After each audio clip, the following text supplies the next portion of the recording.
Let's take it straight to the telecom space, and in what could be a huge breather for GSM incumbents like Bharti, Idea and Vodafone, the government is not just looking to lower the price of spectrum from circles where no bids came in, but is even exploring the possibility of reducing the price of the superior 900 MHz band where it comes up for refarming.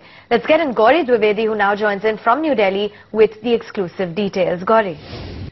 What we're picking up at this stage is that the government is definitely doing a rethink and a relook really as far as what should be the correct price of the 900 MHz band. The reason why this is of significance is that the 1800 MHz auction that just concluded about 2 weeks back saw a very tepid response, a lot of circles, a lot of slots that went unsold, and which is why there's a huge question mark whether or not pricing 900 at twice the cost of 1800 is really a fair estimate of the band or not. This is significant for telecom companies simply because a huge part of their refarming cost could be slashed, could be reduced if the 900 MHz price actually comes down. Right now it's pegged at twice the market price of 1800, which means it's 28,000 crore rupees for a pan-India slot, and any reduction in that will be a huge relief, a huge boost really for all the incumbents, which will really be the big beneficiaries of a move like this. A move like this, of course, will require a ministerial panel's endorsement. It needs to be approved by the EGOM, chaired by the Finance Minister P. Chidambaram.